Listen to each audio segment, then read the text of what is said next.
पश्चिम बंगाल में 2026 के विधानसभा चुनाव को लेकर राजनीतिक सरगर्मी तेज है और इसी दौरान खबर आती है बाबरी मस्जिद के नींव की। तृणमूल कांग्रेस के विधायक हुमायूं कबीर का कहना है कि वो असदुद्दीन ओवैसी की party all India Majlis-e-Ittehadul Muslimeen के साथ गठबंधन के लिए तैयार हैं। उनका कहना है कि वो AIMIM के नेता अकबरुद्दीन ओवैसी के निजी सहायक के संपर्क में हैं। दरअसल हुमायूं कबीर की ओर से शनिवार को मुर्शिदाबाद के रेजी नगर में बाबरी मस्जिद शैली की मस्जिद की नींव रखने के एक दिन बाद चुनावी मूड में आ गए। हुमायूं कबीर का राजनीतिक सफर काफी उतार चढ़ाव भरा रहा है, लेकिन जिस तरीके से उन्होंने बाबरी मस्जिद की नींव रखने के बाद जो बातें कही हैं वो चर्चा का विषय बन गई हैं। पश्चिम बंगाल के मुर्शिदाबाद में बाबरी मस्जिद की नींव रख चुके विधायक हुमायूं कबीर अब TMC को सीधी चुनौती दे रहे हैं। एक ओर जहां उन्होंने नई पार्टी बनाने का ऐलान किया, वहीं 135 सीटों पर चुनाव लड़ने के साथ गठबंधन जैसी योजनाएं भी बता दी।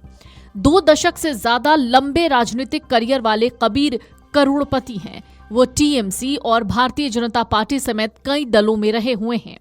ADR यानी एसोसिएशन फॉर डेमोक्रेटिक रिफॉर्म्स की रिपोर्ट के मुताबिक कबीर के पास कुल 3,07,42,300 रुपए की संपत्ति है। इनमें 96,75,930 रुपए की चल संपत्ति है, जबकि अचल संपत्ति 2,10,66,370 रुपए है। ये आंकड़े पश्चिम बंगाल विधानसभा चुनाव 2021 में दाखिल हलफनामे से लिए गए हैं। चुनाव आयोग को दिए गए हलफनामे में उन्होंने एक टाटा स्टॉर्म सफारी कार 3,95,000 रुपए के 80 ग्राम सोने की जानकारी दी थी। इसके अलावा उनके पास एग्रीकल्चरल लैंड यानी कृषि भूमि भी है। कभी कांग्रेस नेता अधीर रंजन चौधरी के करीबी माने जाने वाले हुमायूं कबीर की राजनीतिक पार्टी की शुरुआत कांग्रेस से हुई थी। कांग्रेस में रहने के दौरान उन्होंने पंचायत चुनाव लड़ा, लेकिन 20 नवंबर 2012 में उन्होंने अलग होकर TMC के साथ जाने का फैसला किया।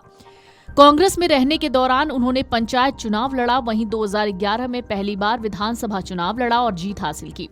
कांग्रेस के बाद TMC में आते ही उन्हें मंत्री बनाया गया, लेकिन रेजिना नगर विधानसभा उपचुनाव हारने के बाद वो पद पर बने नहीं रह पाए।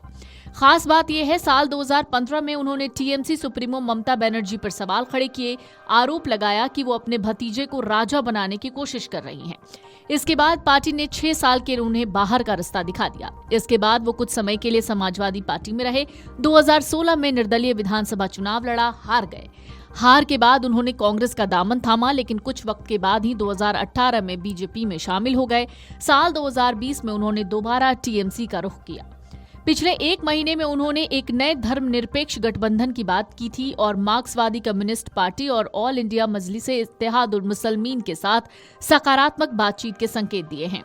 उन्होंने साथ ही मुर्शिदाबाद, मालदा, नदिया और 24 परगना जिलों में हेलीकॉप्टर दौरे की घोषणा की।